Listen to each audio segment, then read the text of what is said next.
अ very good morning, afternoon या evening to all the students जो कि इस लेक्चर में आए हैं। अभी हम ये जो चैप्टर है sexual reproduction in flowering plants, जो कि अब फर्स्ट चैप्टर बन गया है according to the new NCERT of class 12th, उसको हम जल्दी से वन शॉट में रिवीजन करेंगे through these mind maps that I have made. अब ये हमारा जो चैप्टर है, this is a lengthy chapter. इस चैप्टर में हमने बहुत सारे इवेंट स्टडी करने हैं। जैसे हमने ह्यूमन रिप्रोडक्शन में हम स्टडी करते हैं कि कौन कौन से स्ट्रक्चर्स हैं, कैसे प्री फर्टिलाइजेशन कौन कौन से स्ट्रक्चर्स थे, कैसे गैमीट्स बन रहे थे, फिर फर्टिलाइजेशन कैसे हुई, फिर फर्टिलाइजेशन के बाद क्या क्या हो रहा है इन द ह्यूमन सिस्टम। तो पोस्ट फर्टिलाइजेशन कौन कौन सी चीज़ें थी, लैक्टेशन कैसे हो रही है, मेमोरी ग्लैंड्स की डेवलपमेंट, ये सब हमने किया था। सिमिलरली अगर हम फ्लावरिंग प्लांट्स में देखें, प्लांट्स जो हैं दीज आर डिवाइडेड इनटू 5। आगे जाके हम क्लासेस में देखते हैं। तो जो हम 11th क्लास में पढ़ते थे कि प्लांट किंगडम जो है, इसमें बहुत सारे हमारे पास क्या हैं, डिवीजन्स हैं। इसमें हमारे पास सबसे पहले आती है एल्गी। एल्गी जो होती है, these are the simplest plants. ये सबसे पहले हमारे एक्वाटिक प्लांट्स थे, ठीक है। इसमें हमने ब्लू, ग्रीन, रेड एल्गी करनी है, ठीक है। ये सब हम 11th क्लास में पढ़कर आए। दैन उसके बाद एल्गी के बाद ब्रायोफाइट्स आए, ब्रायोफाइट्स के बाद टेरिडोफाइट्स आए, दैन जिम्नोस्पर्म्स आए, एंड फाइनली एंजियोस्पर्म्स आए, जिनको हम बोलते हैं फ्लावरिंग प्लांट्स, जो कि फ्लावर्स प्रोड्यूस करते हैं, जिनके अंदर क्या होता है, हमारे पास एक सीड सेट बनता है, जिसके अंदर फ्लावर के अंदर ही हमारा male part and female part होता है। Flowers are basically the sites of reproduction in flowering plants, ठीक है। और फ्लावरिंग प्लांट्स होते हैं एंजियोस्पर्म्स, इनका कैरेक्टरिस्टिक जो फीचर है वही है हमारा फ्लावर, जिसकी हम अच्छे से स्टडी करते हैं इस चैप्टर में। तो अगर हम इस चैप्टर की इंट्रोडक्शन से स्टार्ट करें तो एनसीईआरटी क्या मेंशन करती है। NCERT says that all flowering plants show sexual reproduction. मतलब जितने भी फ्लावरिंग प्लांट्स हैं वो कैसे रिप्रोड्यूस करते हैं, वो सेक्सुअल रिप्रोडक्शन को शो करते हैं। ऑब्वियसली देयर आर मीन्स जिससे वो एसेक्सुअल रिप्रोडक्शन भी करें, वेजिटेटिव प्रोपगेशन, ये सब हम स्टडी करते हैं। जैसे आलू के ऊपर जो उनकी आइज़ होती है, ट्यूबर्स, उनको हम प्लांट करते हैं तो वो वेजिटेटिवली भी रिप्रोड्यूस कर रहे हैं, एसेक्सुअली भी कर रहे हैं। बट उनका कैरेक्टरिस्टिक ये है कि सभी फ्लावरिंग प्लांट्स सेक्सुअल रिप्रोडक्शन तो शो करते ही हैं। तो एनसीईआरटी ये मेंशन करती है कि all flowering plants show sexual reproduction. अब फ्लावर्स होते क्या हैं? Flowers are objects of aesthetic, ornamental, social, religious and cultural value. तो एनसीईआरटी कहती है कि इनकी हर एक एस्पेक्ट में इनकी वैल्यू है, ठीक है। एस्थेटिक वैल्यू है, सुंदर लगते हैं, ऑर्नामेंट की तरह यूज़ होते हैं, सोशल इवेंट्स में हमको यूज़ होते हैं, रिलीजियस पूजा वगैरह, इन सब में हम फ्लावर्स को यूज़ करते हैं। तो उनका हमारे कल्चर से बहुत बड़ा संबंध है। They have always been used as symbols. हम कोई भी फीलिंग को कन्वे करना है, जैसे कि लव, अफेक्शन, हैप्पीनेस, ग्रीफ या मोर्निंग, कुछ भी खुशी हो, गम हो, तो हम फ्लावर्स को यूज़ करते हैं as a symbol for conveying human emotions and much before the actual flower is seen on the plant. अब प्लांट के ऊपर जब हम फ्लावर देखते हैं तो फ्लावर एक्चुअल में देखने से पहले, बहुत पहले ही ये प्लांट डिसीजन ले चुका होता है कि मेरे को फ्लावर प्रोड्यूस करना है।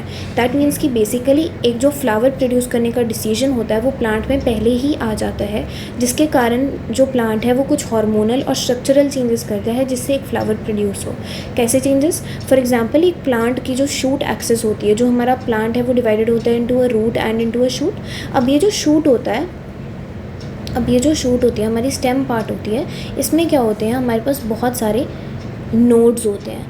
ये होते हैं हमारे नोड्स पे क्या होता है, नोड्स पे हमारी न्यू ब्रांच या न्यू फ्लावर या न्यू लीफ हमारा बनता है।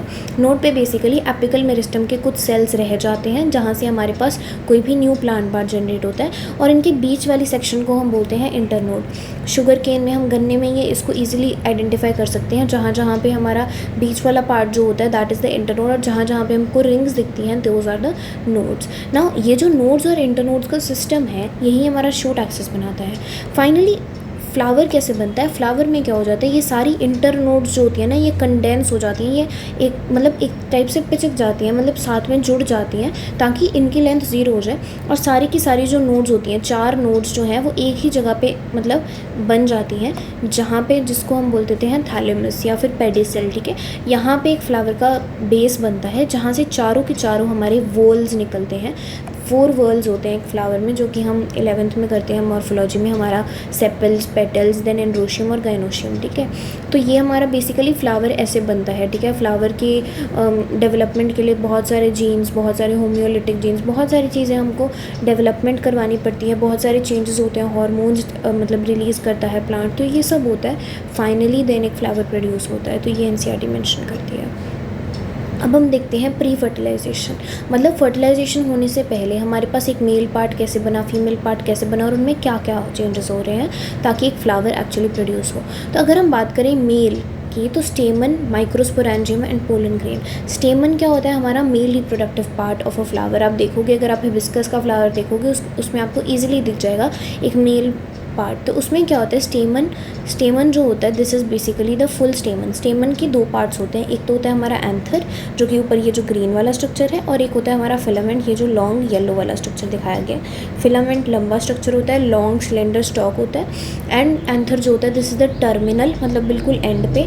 जनरली बायलोब्ड, ज़्यादातर इसमें दो लोब्स होते हैं, जैसे हम यहाँ पे भी देख सकते हैं, इसमें क्या है, दो लोब्स हैं। These are the two lobes, ठीक है। कौन कौन से, ये वाला और ये वाला, these are the two lobes basically. And each lobe, हर एक लोब को, अगर मैंने इस लोब को लिया तो इस लोब को अगर मैं देखूंगी तो इस लोब के अंदर क्या होंगे, दो थीका प्रेजेंट होंगे, मतलब इसके अंदर दो ऐसे थीका प्रेजेंट होते हैं। इन थीका को हम बोल देते हैं सैक्स, ठीक है। तो ये दो थीका होते हैं, each lobe having two theca, that is dithecous, मतलब एक लोब डाइथीकस है।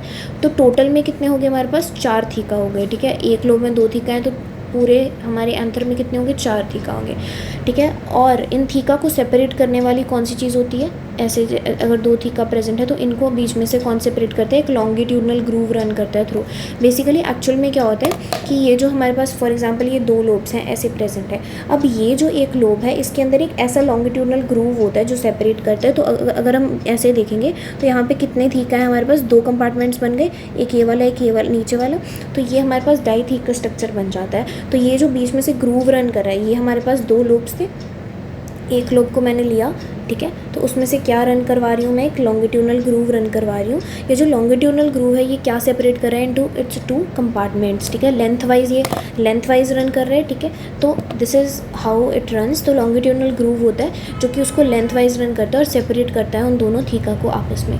नाउ एंथर जो होता है, क्योंकि अब इसमें चार थीका हो गए टोटल में, तो ये क्या हो गया, फोर साइडेड स्ट्रक्चर हो गया, ठीक है। तो ये ऐसे ऐसे सा स्ट्रक्चर हमको दिखता है, ऐसा सा स्ट्रक्चर दिखता है जिसमें हमको दो दो कंपार्टमेंट्स दिखते हैं, तो दैट इज़ वाई इसको फोर साइडेड बोल देते हैं। तो ये कुछ ऐसा सा दिखता है अगर मैं इसको कट करके देखूँ, ठीक है। तो यहाँ पे मेरे पास क्या है, एक लोब, ये एक लोब है, ये दूसरा लोब है, और इनको आपस में से कौन सेपरेट कर रहा है, एक लॉन्गिट्यूडनल ग्रूव, ठीक है। तो दैट इज़ वाई इसका क्रॉस सेक्शन ऐसा दिखता है। तो यहाँ पे क्या होता है, इसमें चार माइक्रोस्पोरेंजिया बन गए, ठीक है। जो एक थीका का कंपार्टमेंट उसके अंदर क्या होते हैं, माइक्रोस्पोरेंजिया होता है, located at the corners, two in each lobe, हर एक लोब में दो। तो माइक्रोस्पोरेंजिया जो होते हैं यही बाद में जाके डेवलप करते हैं और यही बाद में जाके क्या बन जाते हैं, पोलन सैक्स। तो माइक्रोस्पोरेंजिया मतलब जिनमें माइक्रोस्पोर्स हैं, और माइक्रोस्पोर्स आगे जाके किस में डेवलप हो जाती है, पोलन ग्रेन्स में। अगर पोलन ग्रेन्स बन जाएंगे तो हम उसको बोल देंगे पोलन सैक, ठीक है। They extend longitudinally all through the length of an anther and are packed with pollen grains. Pollen grains से ये भरे होते हैं, ठीक है। नाउ बात करें, ये जो सारा हमारा स्टेमन है, ठीक है, ऐसे बहुत सारे स्टेमन लगे होते हैं फ्लावर में, ठीक है।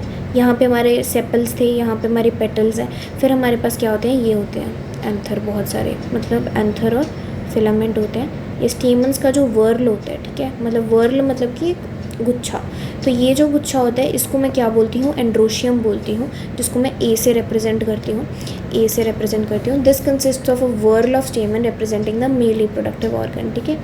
नाउ अब हम फिलामेंट की बात करें, जो प्रॉक्सिमल एंड होता है फिलामेंट का, प्रॉक्सिमल मतलब कि जो नीचे वाला एंड है, ठीक है। तो ये जो एंड होता है फिलामेंट का, this is attach to the thalamus, या तो वो थैलेमस से अटैच्ड होगा, मतलब ये हमारा जो बेस होता है, मतलब थैलेमस है, यहाँ पे हमारे पास पेटल है, यहाँ पे हमारे पास सेपल है, ठीक है, या तो ये यहाँ पे अटैच्ड होगा, ठीक है। या फिर ये क्या हो सकता है कि ये जो फिलामेंट है ये अटैच हो जाए सीधा पेटल से, मतलब ये थैलेमस की जगह कहाँ पे अटैच्ड है, ये पेटल से अटैच्ड है, यहाँ पे नीचे सेपल है और थैलेमस हमारा यहाँ पे है। तो हो सकता है कई बार एपीपेटलस कंडीशन आ जाती है, मतलब पेटल के ऊपर, जो कि हमको सोलानेसिए में देखने को मिलती है, आलू की फैमिली में, ठीक है। तो इसमें हमको देखने को मिलता है कि ये पेटल के ऊपर मतलब ये लगा होता है फिलामेंट। तो प्रॉक्सिमल एंड जो होता है ये या तो वो थैलेमस से अटैच्ड होगा या फिर पेटल से। और जो नंबर होता है इन सारे हमारे पास स्टेमन्स का, number and length of stamens are variable in flowers of different species. अलग अलग स्पीशीज़ में अलग अलग नंबर और अलग अलग वेराइटी के हमारे पास स्टेमन होते हैं। अब हम बात करें कि हमने बात की है इस एंथर की। एंथर को मैंने जैसे बताया कि दो हमारे पास लोब्स हैं और हर एक लोब में एक लॉन्गिट्यूडनल ग्रूव है, तो हमारे पास चार थीका हो गए।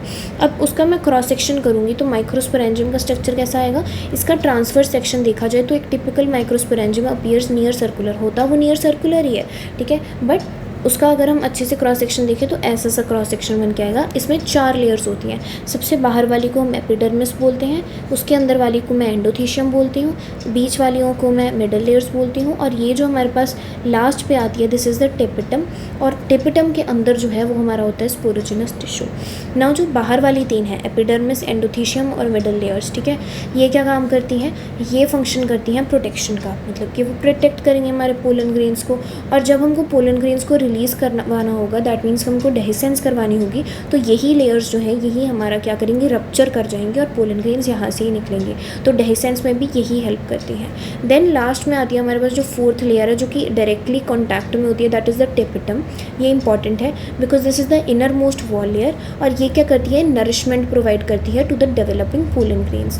और इसके जो सेल्स होते हैं इनमें बहुत ज़्यादा डेंस साइटोप्लाज्म, क्योंकि इसको क्या काम करना है, इसको न्यूट्रिशन प्रोवाइड करना है, तो इनमें साइटोप्लाज्म क्या होना चाहिए, डेंस होना चाहिए। तो cells of the tapetum possess dense cytoplasm and have more than one nucleus, और उनमें एक से ज़्यादा न्यूक्लियस होता है because they want to provide nutrition, ठीक है।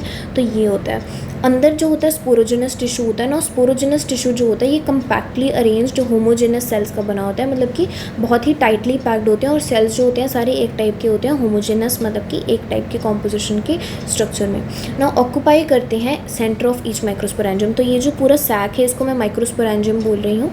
दिस ग्रीन वाला ये वाला पार्ट जो है एक बार दिखा देती हूँ, दिस इज़ अवर माइक्रोस्पोरेंजियम। अभी इसके अंदर क्या है, हमारे पास माइक्रोस्पोर्स हैं। यही माइक्रोस्पोर मदर सेल्स क्या करेंगे, आगे जाके हमारे को पोलन ग्रेन्स देंगे।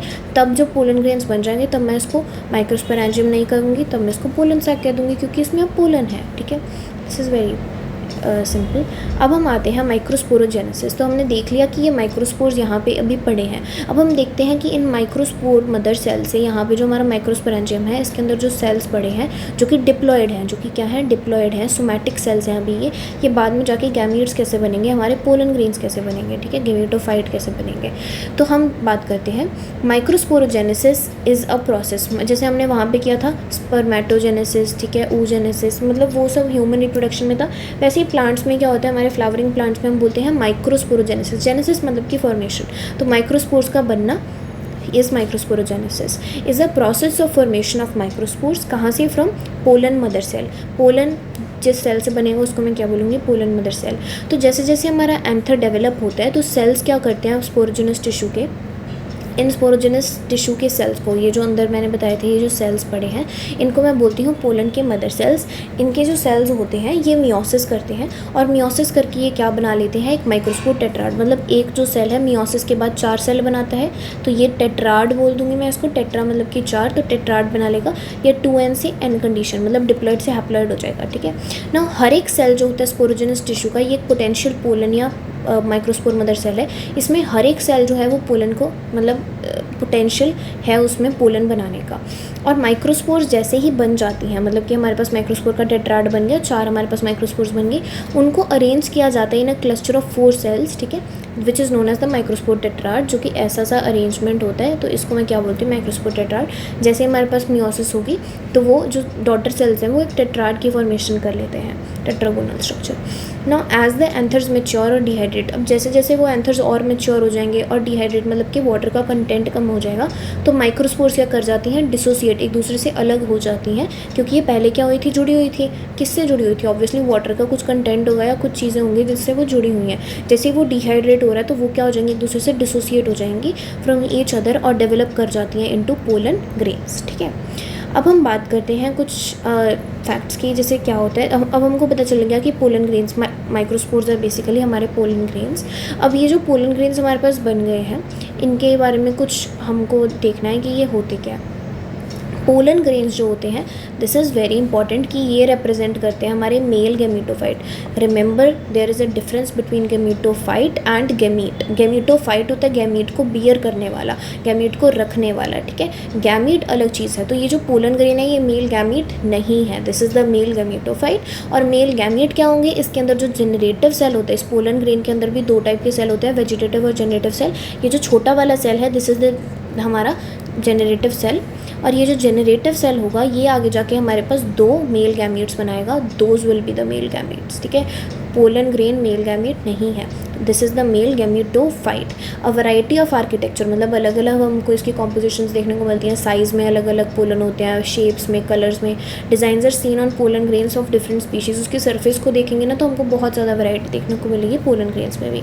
It has a prominent 2 layered wall, कौन कौन सी, एक्साइन और एंटाइन। अब इसमें 2 लेयर्स होती हैं पोलन ग्रेन में, एक तो होती है मेरे पास एक्साइन और एक होती है एंटाइन, ठीक है। एक्साइन क्या होती है, this is the outer hard layer, जो कि किसकी बनी होती है, स्पोरोपोलिनिन की। एक्साइन किसकी बनी होती है, स्पोरोपोलिनिन की, जो कि बहुत रेजिस्टेंट मटेरियल है। Sporopollenin is one of the most resistant organic material known. और ये जो होता है ये high temperature, strong acid, alkali, किसी भी चीज़ से डिहाइड्रेट नहीं होता, इट कैन विदस्टैंड इट, ठीक है। मतलब ये किसी भी चीज़ से डिग्रेड नहीं हो रहा।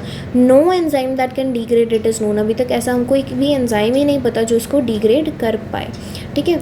नाउ जो पोलन होते हैं, pollen grains are well prepared as fossil, are well preserved as fossils due to it. Now sporopollenin की वजह से पोलन्स को हम फॉसिल्स की तरह प्रिजर्व कर पाते हैं। बहुत सारे पुराने पुराने पोलन्स के फॉसिल्स हमको मिलते हैं, और वो क्यों रख पाए हैं हम, क्यों वो डिग्रेड नहीं हो पाए, बिकॉज उनके ऊपर एक स्पोरोपोलिन की लेयर प्रेजेंट थी जिससे हम उनको प्रिजर्व कर पाए हैं। नाउ पोलन ग्रेन्स जो होते हैं जनरली, इनका जो स्ट्रक्चर होता है, दे आर जनरली स्फेरिकल, मतलब गोलाकार में होते हैं, और इनका जो डायामीटर होता है that is generally 25 to 50 micrometres. Micro क्या होता है, 10 to the power -6, ठीक है। 10 to the power -6 मीटर्स के होते हैं। माइक्रोमीटर्स को हम म्यू एम से भी रिप्रेजेंट करते हैं, तो जस्ट रिमेंबर दैट। तो ये होता है। नाउ इसमें हम देखेंगे एक्साइन में जो होता है स्पोरोपोलिनिन है, तो हम अगर स्पोरोपोलिनिन को डिग्रेड ही नहीं कर पा रहे, तो अगर तो इसकी पूरी की पूरी लेयर कॉन्टीन्यूअस होगी तो दिक्कत आ जाएगी, क्योंकि हमारा पोलन के अंदर से जो मेल गैमेट से जनरेटिव सेल जो बनाएगा वो निकलेंगे कैसे, है ना, क्योंकि उनको कोई ओपनिंग तो चाहिए, और ओपनिंग बनाने के लिए हमको स्पोरोपोलिनिन को तोड़ना पड़ेगा। तो कई जगह ऐसी होती हैं पोलन के सरफेस के ऊपर जहाँ पे स्पोरोपोलिनिन नहीं होता बाय नेचर, और उन जगहों को हम कहते हैं जर्म पोर्स, ठीक है। पोर मतलब कि एक ओपनिंग, तो has germ pores where sporopollenin is absent, क्योंकि हमको वहीं से ऑब्वियसली क्या करना होगा, हमको पोलन ट्यूब निकालनी होगी। देन एंटाइन होती है अंदर वाली लेयर, नाम से पता चल रहा है, इनर वॉल लेयर, ये थिन होती है, पतली होती है, और ये कॉन्टीन्यूस होती है, मतलब कि ये पूरी की पूरी कॉन्टीन्यूटी में होती है, उसमें कोई भी ब्रेक नहीं होती, कोई भी पोर नहीं होती। और ये किसकी बनी होती है, सेल्यूलोस एंड पेक्टिन की। अब ये जो पोलन ग्रेन है इसमें हमारे पास 2 सेल्स हैं, एक तो वेजिटेटिव सेल और एक है जेनरेटिव सेल।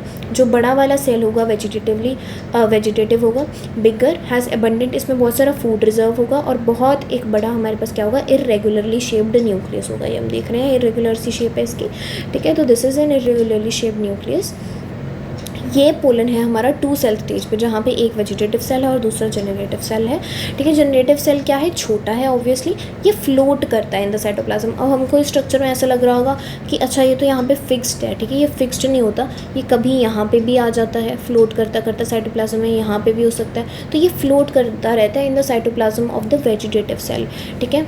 स्पिंडल शेप्ड का इसका न्यूक्लियस, स्पिंडल शेप्ड का ये खुद होता है। स्पिंडल मतलब कि ये वाली शेप जो स्मूथ मसल सेल्स की भी होती है, ठीक है, मतलब जिसके एंड्स जो होते हैं वो टेपरिंग होते हैं दोनों, these are known as spindle shaped. तो स्पिंडल शेप्ड का ये होता है, और इसमें साइटोप्लाज्म जो होता है वो बहुत ही डेंस होता है, ठीक है, एंड एक न्यूक्लियस प्रेजेंट होता है। नाउ इन ओवर 60, अगर हम 100% एंजियोस्पर्म्स ले रहे हैं, उसमें से जो 60% एंजियोस्पर्म्स होते हैं उनमें जो पोलन ग्रेन्स होते हैं ये ऐसे कैसे शेड होते हैं, मतलब इन दिस 2 सेल स्टेज, जिसमें एक हमारे पास वेजिटेटिव सेल है, दूसरा हमारे पास जेनरेटिव सेल है।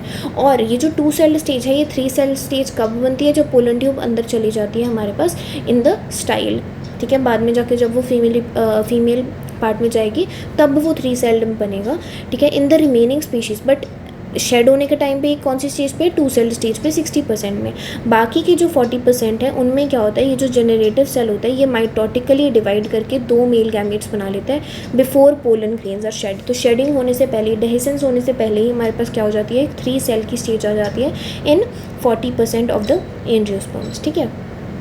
देन हमको बात करनी है पोलन ग्रेन्स के बारे में, कुछ फैक्ट्स हमको पता होना चाहिए। Pollen grains of many species cause severe allergies, कई लोगों को पोलन से बहुत ज़्यादा एलर्जी होती है, एस्थमा वगैरह, ये सभी हमको डिजीजेस देखने को मिलती हैं which are cause due to it. ना क्रॉनिक रेस्पिरेटरी डिसऑर्डर जैसे कि एस्थमा हो गया, which is difficulty in breathing, bronchitis मतलब कि inflammation of the bronchi etcetera, ठीक है, ये सब होती हैं। फॉर एग्जाम्पल कई लोगों को पार्थीनियम, कैरेट ग्रास की बहुत कॉमन एलर्जी है, केम टू इंडिया। पार्थीनियम जो कि कैरेट ग्रास होता है ये इंडिया में कैसे आया, आया as a contaminant with wheat, ठीक है। जो हम नॉर्मल गेहूँ खाते हैं उसके साथ में ये एक कंटामिनेंट की तरह आया और ये यूबिक्विटस मतलब हर जगह जो कि पाया जाता है, तो ये यूबिक्विटस हो गया अकरेंस में और पोलन एलर्जी हमको कॉज करता है ये। तो इंडिया का नेटिव नहीं है, ये कैसे आया था, ये बाहर से इम्पोर्ट जब हम गेहूँ को कर रहे थे तब उसके साथ में एज अ वीड आ गया था और अभी इसको ये बहुत ज़्यादा वाइड स्प्रेड है इंडिया में, कहीं पर भी हम देखते हैं घास उगा हुआ होता है। तो ये जो होता है ये पोलन एलर्जी करवाता है काफ़ी लोगों को। पोलन ग्रेन्स आर, अब इनमें न्यूट्रिएंट्स बहुत ज़्यादा होते हैं पोलन ग्रेन्स में, इनके टैबलेट्स और सिरप्स ये सब उनको पैकेजिंग में मिलते हैं और लोग एथलीट्स वगैरह इसको अपनी परफॉर्मेंस इन्हांस करने के लिए यूज़ करते हैं। इवन रेस हॉर्सेस जो घोड़े होते हैं रेस में दौड़ने वाले, उनको भी ये दिए जाते हैं। पोलन की वायबिलिटी का टॉपिक आता है, मतलब पोलन कितने टाइम तक हम वो वायबल है, कितने टाइम तक वो एक नया प्लांट प्रोड्यूस कर सकता है, कितने टाइम तक वो फर्टिलाइजेशन परफॉर्म कर सकता है आफ्टर इट्स शेडिंग। तो हाईली वेरिएबल होता है ये, depends to some extent on prevailing temperature और ह्यूमिडिटी। टेम्परेचर और ह्यूमिडिटी पे ये डिपेंड करेगा, क्योंकि ज़्यादा ह्यूमिडिटी होगी, ज़्यादा टेम्परेचर होगा तो ये ईजिली डिग्रेड हो जाएगा। अब कुछ सीरियल्स होते हैं जैसे कि चावल और आटा, चावल और गेहूँ में क्या होता है, पोलन ग्रेन्स बहुत जल्दी मतलब शेड हुए और 30 मिनट के अंदर ही अपनी वायबिलिटी लूज़ कर देंगे, उसके बाद ये काम के नहीं होते। और कुछ मेंबर्स होते हैं, कुछ कईयों के जैसे पोलन ग्रेन्स होते हैं जैसे कि रोज़ासिए, लेग्यूमिनेसिए, सोलानेसिए, इसकी ट्रिक है RLS, ठीक है। तो RLS करके रोज़ासिए, लेग्यूमिनेसिए एंड सोलानेसिए, इन 3 फैमिलीज़ के जो हमारे पास पोलन्स होते हैं ये तो बहुत बहुत महीनों तक इनकी वायबिलिटी चलती है, मतलब एक बार पोलन शेड भी हो गए बहुत महीने भी ये परसिस्ट कर जाएंगे, उसके बाद भी ये काम अपना कर देंगे, which is fertilising the female part, ठीक है, द कार्पल या pistil. It is possible to store. अब पोलन्स को अगर हमने स्टोर करना है तो हम ज़्यादा स्पीशीज़ के स्टोर करने के लिए अगर हमने उनको सालों सालों तक स्टोर करना है तो हम उनको लिक्विड नाइट्रोजन में स्टोर कर सकते हैं बाय अ क्रायोस्कोपिक टेक्निक, जिसमें क्या होता है हम लिक्विड नाइट्रोजन का टेम्परेचर कितना होता है हमको याद रखना है, -196 डिग्री सेल्सियस होता है। और ये जो होता है इसको हम प्रिजर्व करते हैं ताकि हम इनके पोलन बैंक्स बना पाएँ, मतलब कि जहाँ पे हमारे पास बहुत सारे अलग अलग स्पीशीज़ के अलग अलग वैरायटीज़ के पोलन हो, हम उनको क्या कर पाएँ, स्टोर कर पाएँ फॉर क्रॉप ब्रीडिंग प्रोग्राम्स, ताकि हम आगे जाके क्रॉप ब्रीडिंग प्रोग्राम्स में हम उनको क्या कर पाएँ, यूज़ कर पाएँ। नाउ पोलन जर्मिनेशन हम स्टडी कर सकते हैं, कैन बी स्टडीड, अगर हमको स्टडी करनी है by dusting pollen on glass slide with 10% sugar solution. ये जस्ट एक एक्सपेरिमेंट दिया गया था, तो हमको ये पता होना चाहिए कि कौन सा शुगर सोल्यूशन है, 10% शुगर सोल्यूशन है, ये पता होना चाहिए। डायरेक्टली MCQs में पूछ सकता है वो। अब ये तो हो गया हमारा सारा मेल पार्ट, ठीक है, हमने पोलन बना लिया, हमने मेल गैमेट बना लिया। अब हम आते हैं फीमेल में, विच इज़ द पिस्टिल, मेगास्पोरेंजियम या फिर एम्ब्रियो सैक। तो अगर हम फीमेल वाले बात की करें, फीमेल पार्ट की, तो इसमें हम इसको बोलते हैं या तो पिस्टल बोल देते हैं या फिर कार्पल बोल देते हैं। तो फ्लावर में ये जो होता है ये सबसे इनरमोस्ट वर्ल होता है, ठीक है, और इसमें 3 पार्ट्स होते हैं बेसिकली। थैलेमस तो हमारा नीचे वाला पेडिसल होता है जिसके ऊपर हमारा ये लगा होता है, अटैच्ड होता है। इसके 3 पार्ट्स होते हैं। सबसे ऊपर वाला पार्ट होता है स्टिग्मा, जो कि एक्चुअल में पोलन को रिसीव करेगा। नीचे वाला एक लॉन्गिट्यूडनल स्ट्रक्चर होता है स्टाइल, जिसके थ्रू पोलन ट्यूब ग्रो करती है। एंड फाइनली ओवरी, जिसके अंदर हमारे ओव्यूल्स प्रेजेंट होते हैं, जो कि एक्चुअली साइट ऑफ फर्टिलाइजेशन होते हैं या सिनगैमी होते हैं। नाउ इसको हम स्टडी करें तो इस पूरे कार्पल या हमारे पिस्टल के वर्ल को हम क्या कहते थे, जैसे उसके वर्ल को हम स्टेमन कह देते थे मेल वाले को, तो इसको हम क्या स्टेमन्स के वर्ल को हम एंड्रोशियम कह देते थे, वैसे ही हम कार्पल या पिस्टल के वर्ल को हम गाइनोशियम कह देते हैं। ये रिप्रेजेंट करता है फीमेल रिप्रोडक्टिव पार्ट, और इसमें या तो एक सिंगल पिस्टल हो सकता है इस पूरे वर्ल में सिर्फ एक ही पिस्टल हो, उसको मैं मोनोकार्पिलरी कंडीशन कहूँगी, और हो सकता है उसमें एक से ज़्यादा हो, मल्टी कार्पिलरी। इस चैप्टर में हमको मल्टी कार्पिलरी मतलब अगर ज़्यादा पिस्टल्स हैं तो उनकी 2 कंडीशंस करनी है। अगर बहुत सारे पिस्टल्स हैं वो फ्यूज्ड फॉर्म में है तो हम उसको सिन कार्पस कहेंगे। सिन मतलब कि जुड़ा हुआ, तो सिन कार्पस जैसे कि पेपेवर में होता है। और अगर वो फ्री हैं मतलब खुले हुए हैं तो हम उसको एपोकार्पस कह देते हैं, जैसे कि माइशीलिया इसका एग्जाम्पल है। तो AM, जैसे हम टाइम को कैसे डिनोट करते हैं, AM में डिनोट करते हैं, AM PM में, वैसे ही AM में हमारे पास कौन सा आ जाएगा, सुबह का टाइम है तो हमारे पास एपोकार्पस में कौन सा आ जाएगा, माइशीलिया आ जाएगा, ठीक है। तो ऐसे याद कर लेंगे। अब हर एक पिस्टल की जो 3 पार्ट्स है, सबसे ऊपर वाला था stigma, that was the landing platform for pollen grains. Then style जो है लंबा वाला, that is the elongated slender part which is below the stigma. And then last में हमारे पास बेसल जो बल्ज्ड पार्ट है, जो फूला हुआ पार्ट है, बल्ज्ड मतलब कि जो बाहर को आया हुआ हो, वो जो बेसल पार्ट है that is the ovary. And इसके अंदर क्या होती है, ओवेरियन कैविटी होती है, मतलब ये अंदर से एक कैविटी की तरह एक लोक्यूल होता है, एक खाली जगह होती है, उसको मैं क्या बोलती हूँ, लोक्यूल बोलती हूँ, जिसके अंदर मेरे पास क्या होता है, प्लेसेंटा होता है, is located inside the ovarian cavity, और उसके ऊपर क्या होते हैं, ओव्यूल्स अटैच्ड होते हैं थ्रू अ फ्यूनिकल। तो मैं इसके स्ट्रक्चर को अगर मैं आपको बना के दिखाऊँ तो कैसा होता है इसका structure, let me show you.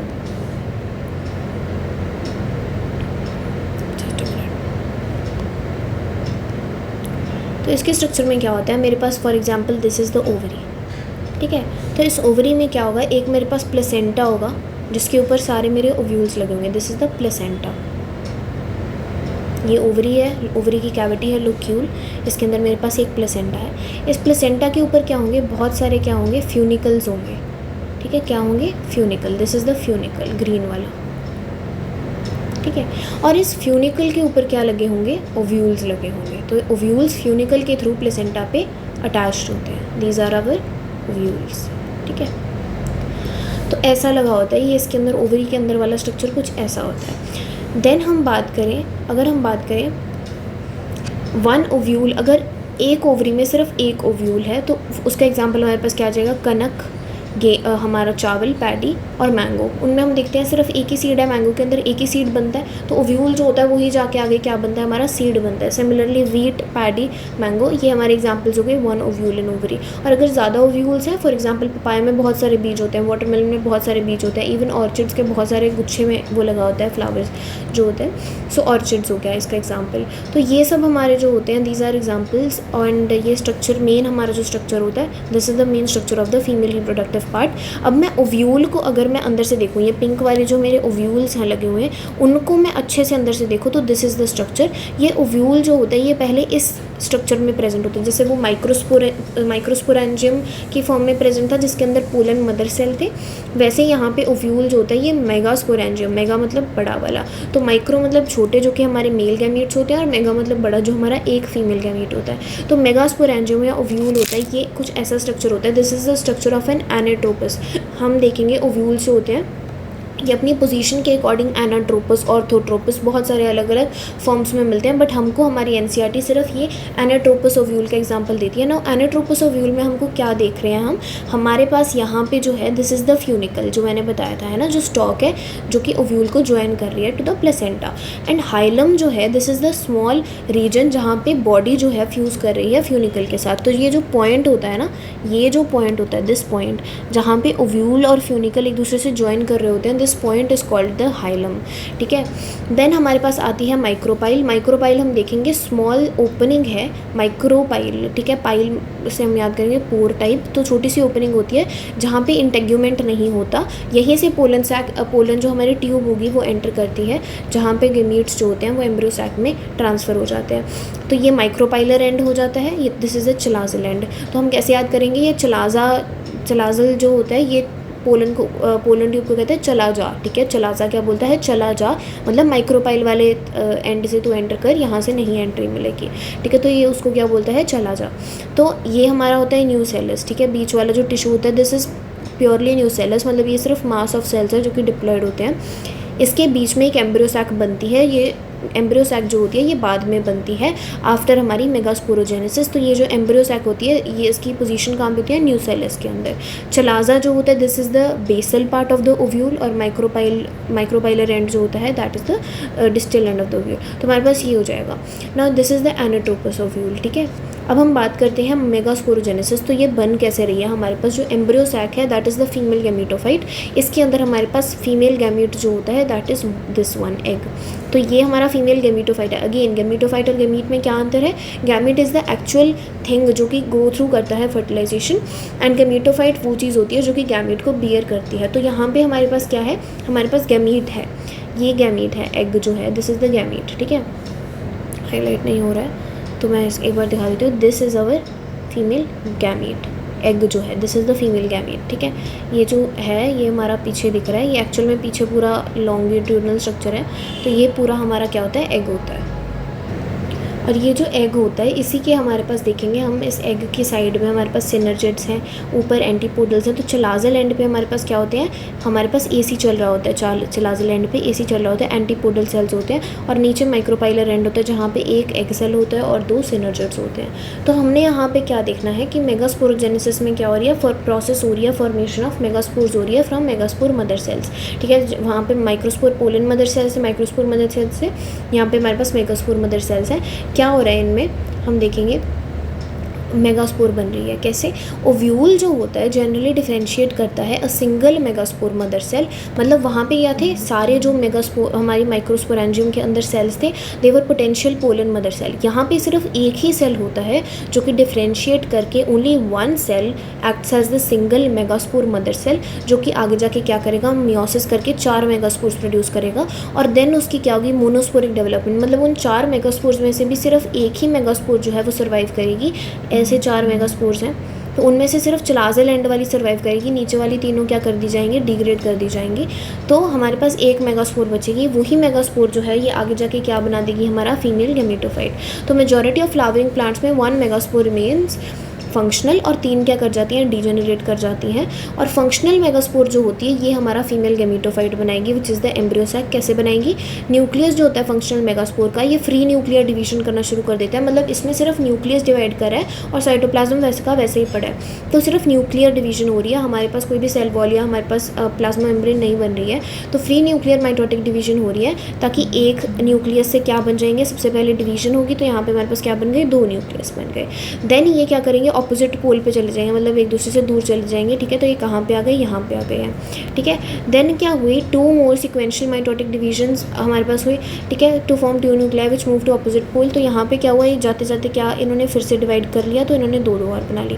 Then क्या हुआ, इनमें फिर से डिवीजन हुई, तो ये 4 से भले क्या बन गए, 8 बन गए। ठीक है, ऐसे मेरे पास 8 न्यूक्लियाई बन गया, result in an 8 nuclear stage, जहाँ पे वो जो सेल, फिर उसके बाद जो फ्री न्यूक्लियर डिवीजन में 8 सेल्स बन गए, फिर इसके बाद सेल वॉल्स ले डाउन होती हैं, कुछ ऐसे ले डाउन होते हैं कि हमारे पास क्या बन जाए, 2 हमारे पास न्यूक्लियस बीच में रह जाते हैं। ठीक है, 3 जो होते हैं न्यूक्लियस ऊपर रह जाते हैं और इनके आसपास सेल वॉल बन जाती है, तो हर एक जो है इसमें 3 सेल्स बन जाते हैं बेसिकली। ठीक है, नीचे भी क्या होते हैं, सिमिलरली 3 सेल्स बन जाते हैं, जिसमें से 2 हमारे सिनर्जिड्स होते हैं, जिनके नीचे क्या होती है, उनकी सेल वॉल की थिकनिंग हो जाती है, मतलब सेल वॉल थोड़ी सी मोटी होकर क्या बना लेती है, फिलीफॉर्म एपरेटस बना लेती है। ठीक है, और एक जो सेल होता है that becomes the egg cell. ठीक है, तो ये 3 यहाँ पे आ गए और 2 न्यूक्लियस बीच में रह गए, और बीच वाला जो है वो हमारा क्या कहलाएगा, that is called the central cell. तो हमारे पास कितने सेल हो गए, 1 2 3 4 5 6 7, तो 7 सेल हो गए, 8 न्यूक्लियस हो गए। तो इसलिए मैं इसको एम्ब्रियो सैक को क्या बोलती हूँ, typical 7 sailed 8 nucleated female gametophyte.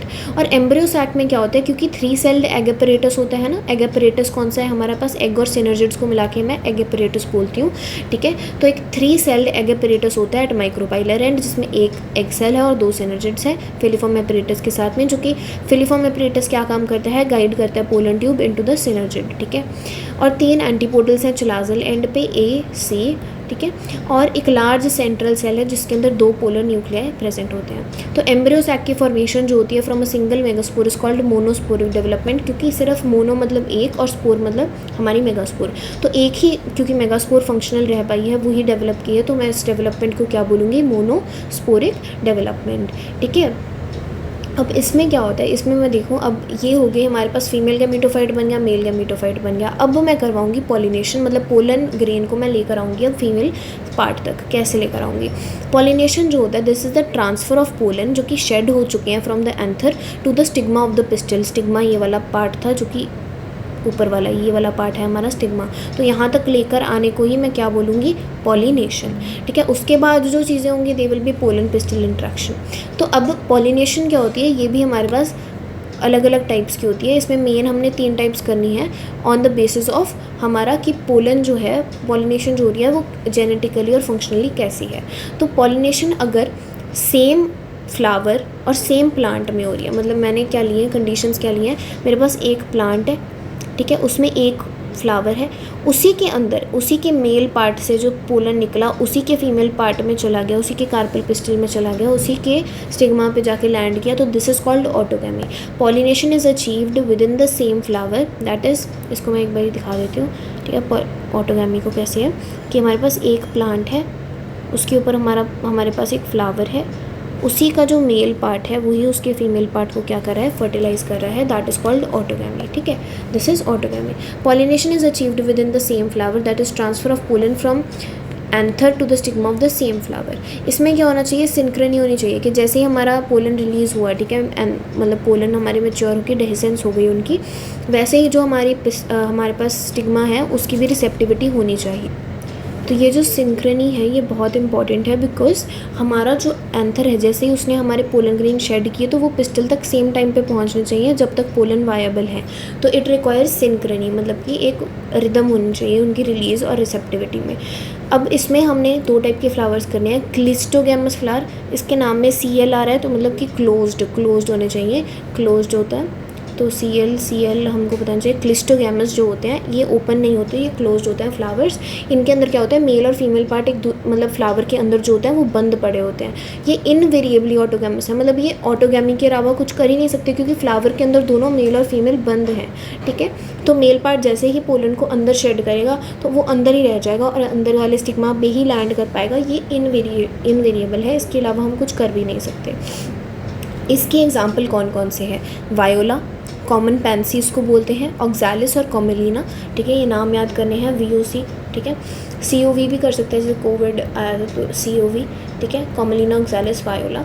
अब इनमें क्या होता है, एक एश्योर्ड सीड सेट प्रोड्यूस होता है, मतलब पता ही है कि सीड प्रोड्यूस होगा क्योंकि ये इनवेरिएबली ऑटोगैमस है, ये पॉलिनेशन कर ही लेंगे even in the absence of pollinators. अगर इनके पास पॉलिनेटर्स नहीं भी हैं तो भी ये पॉलिनेशन कर लेंगे। Now these species also produce chasmogamous flowers. अब ऑटोगैमी वाली कुछ स्पीशीज़ होती हैं, ये कैस्मोगैमस फ्लावर्स भी प्रोड्यूस करती हैं जो कि एक्सपोज्ड एंथर और स्टिग्मा होता है, जो कि हमारे क्या करते हैं, यही जो स्पीशीज़ हैं वायोला, ऑक्सैलिस, कॉमेलिना, ये सब ये कैस्मोगैमस फ्लावर्स भी प्रोड्यूस करते हैं जिनके एक्सपोज्ड होते हैं, जो कि क्रॉस पॉलिनेशन करते हैं। अब NCERT में डायग्राम दिया होगा, उसमें क्या दिया होगा, नीचे वाले जो फ्लावर्स हैं ये बंद हैं तो ये क्लिस्टोगैमस हैं, और ऊपर जो शूट वाले फ्लावर्स हैं दे आर कैस्मोगैमस। तो सेम ही स्पीशी में हमको सारे तरह के फ्लावर्स देखने को मिल रहे हैं। देन आती है दूसरी विच इज़ जिटोनोगैमी। जिटोनोगैमी में क्या हो रहा है, जिटोनोगैमी में एक ही प्लांट है पर उसमें जो हमारे पास फ्लावर है उसमें एक फ्लावर का मेल पार्ट जो है वो मतलब पोलन जो है वो दूसरे फ्लावर के स्टिग्मा पे लैंड कर रहा है। तो ये होती है हमारे पास जिटोनोगैमी। जिटोनोगैमी में क्या होता है, it is functionally cross pollination, मतलब देखा जाए तो फिजिकली तो क्रॉस पॉलिनेशन हो रही है, मतलब एक फ्लावर से दूसरे फ्लावर पे जा रहा है, बट जेनेटिकली क्योंकि प्लांट सेम है तो उसके फ्लावर जेनेटिकली तो अंदर से सेम ही होंगे, है ना। तो genetically it is autogamy, genetically वो सेल्फ पॉलिनेशन है। इन्वॉल्विंग पॉलिनेटिंग एजेंट्स, में पॉलिनेटिंग एजेंट चाहिए होगा since pollen grains come from the same plant. ठीक है, transfer of pollen grains from anther to the stigma of another flower of the same plant, that is called geitonogamy. ठीक है, अब ये जो होती है जिटोनोगैमी ये हमने देख ली। देन आती है हमारे पास लास्ट में विच इज़ जीनोगैमी। जीनोगैमी क्या होती है ना, जीनोगैमी इज़ बेसिकली हमारा ट्रांसफ़र ऑफ पोलन ग्रेन्स एक प्लांट के फ्लावर से दूसरे प्लांट के फ्लावर तक, सिंपल। अब ये ज़्यादातर कौन से प्लांट्स होंगे, जो हमारे यूनिसेक्सुअल प्लांट्स होंगे, या तो मेल प्लांट है या फिर फीमेल प्लांट है, जैसे पपाया में होता है। ठीक है, this is the only type of pollination जो कि genetically different type of pollen grains हमको देती है, इसलिए इट इज़ इम्पॉर्टेंट एवोल्यूशन और ये सब के लिए। ठीक है, अब हमारे पास आ जाते हैं एजेंट्स ऑफ पॉलिनेशन। ठीक है, हमने ये देख लिया पॉलिनेशन की 3 टाइप्स कौन कौन सी हैं। अब ये पॉलिनेशन करवाएगा कौन, अगर तो ये पॉलिनेशन कौन करवा रहे हैं, नॉन लिविंग चीज़ें करवा रही हैं तो एबायोटिक एजेंट्स हो जाते हैं, जैसे कि हमारे पास 2 करने हैं हमने, विंड और वाटर। ठीक है, हवा और पानी। और बायोटिक एजेंट्स हमारे पास लिविंग स्पीशीज़ आ जाएंगी, जैसे कि bees, butterflies, flies, beetles, wasps, ants, moths, birds, ये सब करने हैं। ठीक है, तो अब इसमें क्या है, एबायोटिक एजेंट्स में क्या होता है, हमारे पास पोलन जो होता है coming in contact with the stigma is a chance factor. ठीक है, चांस फैक्टर है, ज़रूरी नहीं कि हवा अगर चलेगी तो वो सही डायरेक्शन में चलेगी और वो पोलन को लेकर जाके पक्का हमारे स्टिग्मा पे लैंड करवाएगी, तो ये चांस फैक्टर होता है विंड एंड वाटर पॉलिनेशन में। और क्योंकि ये इतना इसमें चांस और प्रोबेबिलिटी का रेशो बहुत हाई होता है, तो करके क्या होता है, जो फ्लावर्स होते हैं वो नेचर के अकॉर्डिंग इतने डेवलप हो चुके हैं, इतना एवोल्यूशन कर चुके हैं कि वो अपने जो होते हैं बहुत ज़्यादा पोलन एक बार में प्रोड्यूस करते हैं, क्योंकि उनको पता है कि उसके पॉलिनेशन जो है वो होना एक चांस फैक्टर है। So flowers produce enormous amount of pollen when compare to number of ovules for pollination, ठीक है। नंबर ऑफ ओव्यूल्स से अगर हम उसको कंपेयर करें तो पोलन ग्रेन्स बहुत मच ज़्यादा प्रोड्यूस होते हैं। It is to compensate the loss of pollen grains जो कि लूज़ हो जाते हैं in wind and water pollination. तो इनमें अभी हमको करने क्या है, फीचर्स करने हैं कि विंड पॉलिनेशन में फ्लावर्स कैसे होते हैं, वाटर में कैसे होता है। तो विंड पॉलिनेशन जिसको मैं अनीमोफिली बोल देती हूँ, क्या बोलते हैं, अनीमोफिली। तो इसमें क्या होता है, इट रिक्वायर्स लाइट, मतलब हल्के होने चाहिए क्योंकि हवा कैरी कर रही है, नॉन स्टिकी पोलन होना चाहिए, चिपक जाएंगे तो विंड उसको कैसे कैरी करेगी, so that they can be transported by wind currents. Well expose स्टेमन, अच्छे से स्टेमन एक्सपोज होना चाहिए ताकि जैसे ही हवा है उनको बहा के ले जाए। और लार्ज ऑफन फेदरी स्टिग्मा होना चाहिए, फेदरी क्योंकि अगर स्टिग्मा होगा तो वो ईजिली पकड़ पाएगा पोलन ग्रेन्स को, to trap airborne pollen. And single, इसमें क्या देखा गया कि ओवरी में ज़्यादातर क्या होता है, एक सिंगल ओव्यूल होता है, ठीक है। And numerous flowers in an inflorescence, और एक इन्फ्लोरेसेंस में क्या होते हैं, बहुत सारे फ्लावर्स होते हैं, ठीक है, बहुत सारे फ्लावर्स होते हैं एक इन्फ्लोरेसेंस में। इन्फ्लोरेसेंस मतलब कि जो हमारा पूरा फ्लावर्स का स्ट्रक्चर होता है, ठीक है। तो पूरा जो फ्लावर इन्फ्लोरेसेंस होती है उसमें बहुत ज़्यादा फ्लावर्स होते हैं। इसका एग्जांपल है tassels in corn to trap pollen. उसमें हम देखते हैं कि हम जब भुट्टा खाते हैं ना, तो भुट्टे में क्या होता है, ऊपर ऊपर बहुत सारे बाल से नहीं लगे होते। तो ये जो होते हैं दीज बाल, दीज आर कॉल्ड टैसल्स। ये बेसिकली स्टिग्मा के हमारे टैसल्स हैं जो कि जब हमारे पास पोलन आएगा तो उसको क्या कर लेते हैं, अपने आप में ट्रैप कर लेते हैं। तो क्वाइट कॉमन ये हमको ग्रासेस में देखने को मिल जाती है। And pollination by wind is more common among abiotic. Abiotic में भी विंड से ज़्यादा पॉलिनेशन होती है as compare to water pollination.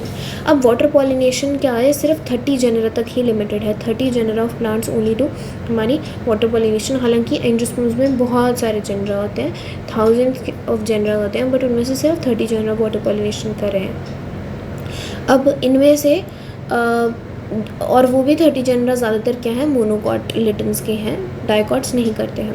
Example हमारे पास क्या है, vallisneria, hydrilla and zostera. Zostera is also known as sea grass. अब मेजॉरिटी ऑफ एक्वाटिक प्लांट्स में क्या होता है, जैसे कि वाटर हायासिंथ, वाटर लिली, नाम में वाटर है तो इसका मतलब ये नहीं कि वो वाटर पॉलिनेशन करेगा। तो ये जो होते हैं ये वाटर पॉलिनेशन नहीं करते, ये विंड पॉलिनेशन ही करते हैं, हालांकि इनके नाम में वाटर है। क्यों? क्योंकि जब ये वाटर में तो हैं, ठीक है, बट इनका जो फ्लावर है ये वाटर के ऊपर बियर होता है। और दोनों फ्लावर्स जो अगर हमको पोलन जो है ये कैरी होंगे तो ये स्टिग्मा पे जब लैंड करेंगे तो ये विंड ही कैरी करेगी, बीच में वाटर नहीं आ रहा है। तो this is why these are pollinated by the wind and या फिर इंसेक्ट्स, ठीक है। वैलेसिनेरिया में क्या होता है, तो हाइड्रेला, जोस्टेरा, वैलेसिनेरिया करना है। वैलेसिनेरिया में क्या होता है, पॉलिनेशन जो होती है वो सरफेस ऑफ वाटर पे होती है, ठीक है। इसको हम एपीहाइड्रोफिली, एपी मतलब ऊपर, तो वाटर यहाँ तक है। तो ये जो हमारे पास वैलेसिनेरिया का प्लांट होगा, इसने पोलन अपने शेड किए, तो ये क्या होंगे, इसके वाटर करंट्स के थ्रू ऊपर से ऐसे बहकर दूसरे फ्लावर में चले जाएंगे। तो इसको मैं बोलती हूँ एपीहाइड्रोफिली। सी ग्रासेस में जो होती है हमारे पास जोस्टेरा में, उसमें क्या होता है, ये बिलो द वाटर होता है, हाइपो मतलब कि नीचे। तो यहाँ पे सी ग्रासेस बहुत ही नीचे पाए जाते हैं। घास में देखेंगे कि उसकी लेंथ भी वैसे भी छोटी होती है, तो घास ने अपना पोलन यहाँ पे गिराया तो पानी के करंट के थ्रू ये जाएंगे, तो इसको मैं बोलती हूँ हाइपोहाइड्रोफिली।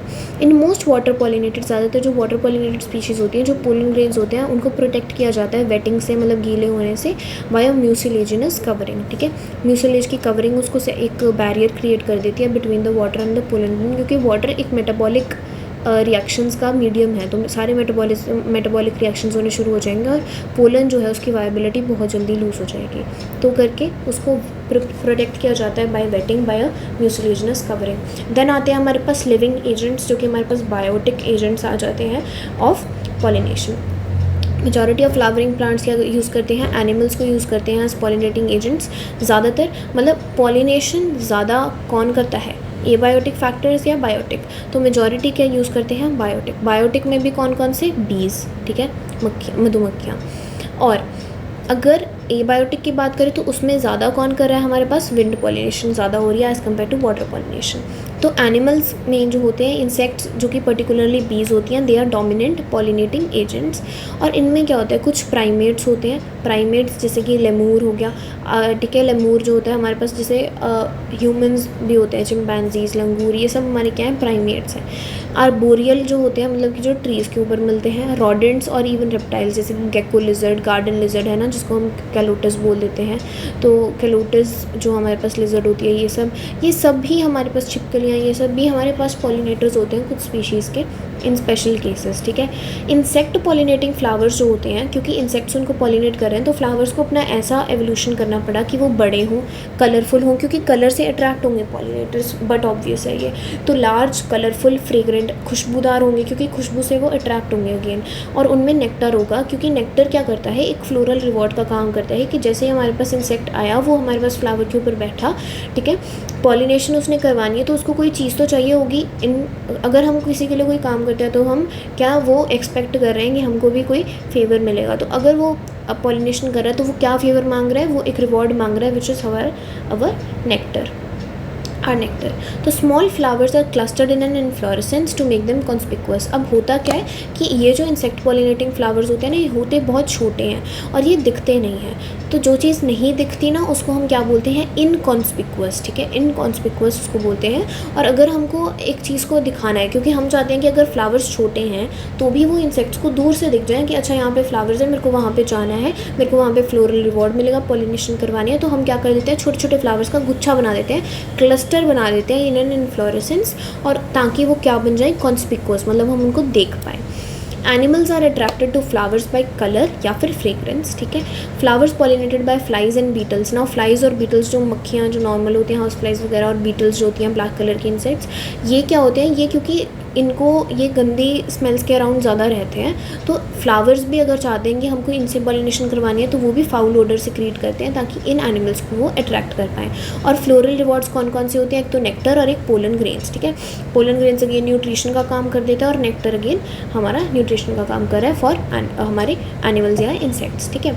कुछ स्पीशीज़ में क्या होता है, कुछ फ्लोरल रिवॉर्ड्स जो होते हैं, they are not like this. Floral reward मतलब कि जो बेसिकली पॉलिनेशन करवाने के बदले जो हम उसको रिवॉर्ड दे रहे हैं, ठीक है, उसको प्राइज़ दे रहे हैं। तो कुछ स्पीशीज़ में फ्लोरल रिवॉर्ड्स क्या होते हैं, like providing safe places to lay eggs, जैसे कि अमॉर्फोफैलस सबसे लार्जेस्ट फ्लावर है, बहुत बड़ा फ्लावर होता है, ठीक है। इतना बड़ा फ्लावर अगर है तो उस फ्लावर के अंदर क्या होता है, उस फ्लावर के अंदर क्या होता है, एक जगह होती है टू ले एग्स, ठीक है, for any species that is pollinating that, ठीक है, टू ले एग्स, उसके लिए सेफ प्लेस देनी। अब मॉथ और यूका क्या है, एक दूसरे के बिना, एक जो हमारे पास मॉथ होता है और यूका एक हमारे पास क्या होता है, मॉथ हमारे पास इंसेक्ट और यूका एक फ्लावर है। तो ये जो होते हैं ये एक दूसरे के बिना अपना लाइफ साइकिल ही नहीं कंप्लीट कर सकते, क्योंकि मॉथ जो है ये जाके यूका के ओवरी के लोक्यूल में, ओवरी के अंदर जो खाली स्पेस थी उसके अंदर जाके अपने एग्स ले करता है, तभी उसका लाइफ साइकिल कंप्लीट हो पाता है, ठीक है। तो दिस इज़ इम्पॉर्टेंट। अब हमारे पास पॉलिनेशन का टॉपिक हो गया, पॉलिनेशन के हमने एजेंट्स कर लिए, उसके हमने टाइप्स कर लिए हैं। अब हम बात करेंगे आउट ब्रीडिंग डिवाइसेस की। होता क्या है, अगर बहुत ज़्यादा हमारे पास क्या है, क्रॉस पॉलिनेशन नहीं हो रही है और सेल्फ पॉलिनेशन आपस में हो ही जा रही है, तो फ्लावरिंग प्लांट्स ने डेवलप किए हैं डिवाइसेस ताकि वो सेल्फ पॉलिनेशन को डिस्करेज कर पाएँ। क्यों? क्योंकि अगर सेल्फ पॉलिनेशन होती जाएगी तो इनब्रीडिंग डिप्रेशन आ जाता है, जिसके अंदर क्या होता है, कोई वेरिएशन नहीं आ रही, कोई न्यू चेंज नहीं आ रहा, तो प्लांट्स जो होते हैं वो आगे जाके इवन इनफर्टाइल हो जाते हैं, क्योंकि उनमें क्या है, कोई भी वेरिएशन नहीं आ रही है, बिल्कुल क्लोन्स प्रोड्यूस हो रहे हैं। तो we don't want that. Discourage करते हैं हम सेल्फ पॉलिनेशन को, इनकरेज करते हैं हम क्रॉस पॉलिनेशन को। फॉर एग्जाम्पल कैसे करते हैं, अब कौन कौन से आउटब्रीडिंग डिवाइसेस हैं, एनसीईआरटी 4 आउटब्रीडिंग डिवाइसेस मेंशन करती है जो रट जाने चाहिए। कौन कौन से? फर्स्ट है पोलन रिलीज और स्टिग्मा रिसेप्टिविटी को हम सिंक्रोनाइज ही ना करें, कि जैसे पोलन निकले, पोलन अलग टाइम पे मैच्योर हो रहे हैं, स्टिग्मा अलग टाइम पे मैच्योर हो रहा है, तो क्या होगा कि ऑब्वियसली सेल्फ पॉलिनेशन नहीं हो पाएगी, क्योंकि पोलन अगर निकल भी रहे हैं तो स्टिग्मा पे लैंड भी नहीं कर पाएंगे, क्योंकि अगर लैंड कर भी गए तो स्टिग्मा भी रिसेप्टिविटी उसकी ऑन ही नहीं हुई है, तो वो रिसीव ही नहीं करेगा उस पोलन को। तो ये जो होते हैं इनकी रिसेप्टिविटी सिंक्रोनाइज ना हो, this is an outbreeding device. इससे आउटब्रीडिंग ज़्यादा होगी कि पोलन अलग फ्लावर पे जाएगा जहाँ पे स्टिग्मा मैच्योर हो चुका होगा। दूसरा आउटब्रीडिंग डिवाइस है कि they are placed at different positions, तो हम उनको फिजिकल मीटिंग से हम उनको अलग अलग कर रहे हैं। जैसे कि क्या होगा कि हमारे पास यहाँ पे हमारे पास फॉर एग्जाम्पल एंथर है, ठीक है, और स्टिग्मा हमारे पास कहाँ पे है, ऊपर है। तो पोलन अगर रिलीज भी हो गया तो वो नीचे ही कैरी होगा, ठीक है, तो स्टिग्मा हमारा ऊपर है, तो ये फिजिकली ही नहीं मीट कर पाएंगे, डिफरेंट पोजीशंस पे हैं, ठीक है। That can not come in contact with the stigma of the same flower, तो सेम फ्लावर के अंदर अलग अलग हमने उनकी पोजीशंस कर दी ताकि वो मीट ही ना कर पाएँ। देन थर्ड हमारे पास आउटब्रीडिंग डिवाइस है सेल्फ इनकम्पैटिबिलिटी। सेल्फ इनकम्पैटिबिलिटी क्या है? ये एक जेनेटिक मैकेनिज्म है जो कि प्लांट खुद डेवलप कर लेता है। उसमें क्या करता है, वो रिकग्नाइज कर लेता है, जैसे उसका खुद का पोलन उसके ऊपर लैंड करेगा तो वो रिकग्नाइज कर लेगा कि अच्छा ये तो सेल्फ पोलन है, मतलब मेरी खुद का जेनेटिकली सेम पोलन है तो मैं इसको नहीं रिसीव करूँगा, मैंने इसको इनकम्पैटिबल घोषित कर दिया, मैं इसको रिसीव ही नहीं करूँगा। तो सेल्फ इनकम्पैटिबिलिटी एक जेनेटिक मैकेनिज्म है जो कि सेल्फ पोलन को फर्टिलाइज करने से प्रिवेंट करती है। कैसे?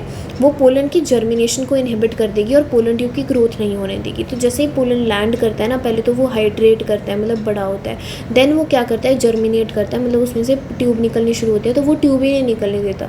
ठीक है, वो उसको समझ में आ जाता है कि ये तो सेल्फ पोलन है। ठीक है, और फोर्थ आउटब्रीडिंग डिवाइस है हमारा प्रोडक्शन ऑफ यूनिसेक्सुअल फ्लावर, जिसकी पपाया में मेल प्लांट ही अलग है, फीमेल प्लांट ही अलग है, तो उसमें वो और कुछ कर ही नहीं सकते, उनके पास एक ही ऑप्शन है which is our cross pollination. अब होता क्या है, ये थोड़ा सा इंपॉर्टेंट है, मोनोइशियस और डायोशियस में डिफरेंस पता होना। मोनोइशियस में क्या होता है, इशियस मतलब कि हमारा बियरिंग, तो प्लांट की बात कर रहे हैं, तो मोनो मतलब कि एक टाइप के जिसमें हो हमारे पास क्या हो, हमारे पास प्लांट जो है एक फॉर्म में हो। मोनो मतलब कि वन, इशियस मतलब कि फॉर्म, तो एक फॉर्म में हो प्लांट, मतलब सारे प्लांट्स जो हैं उनमें क्या है, एक ही फॉर्म है। डायोशियस मतलब कि दो अलग अलग फॉर्म्स, एक मेल फॉर्म और एक फीमेल फॉर्म। ठीक है, तो यहाँ पे हम इशियस में प्लांट की बात कर रहे हैं। ठीक है, यहाँ पे हमारे पास या तो क्योंकि एक ही फॉर्म है तो इसमें मेल और फीमेल जो हैं दोनों सेम ही प्लांट पे होंगे, मेल और फीमेल जो हैं सेम ही प्लांट पे होंगे। यहाँ पे जो है ये अलग अलग फॉर्म्स में होंगे। तो पपाया में तो ऑब्वियसली पता चल गया कि यहाँ पे मेल प्लांट ही अलग है, फीमेल प्लांट ही अलग है, तो यहाँ पे क्या होगा, ऑटोगैमी और जिटोनोगैमी दोनों ही नहीं हो पाएंगे। ठीक है, सिर्फ क्या होगी, यहाँ पे जीनोगैमी होगी। एक्स जीनोगैमी एक्स से शुरू होता है, तो एक्स कैसे है, क्रॉस की तरह है, तो क्रॉस पॉलिनेशन हम उसको कह देते हैं, तो जीनोगैमी होगी।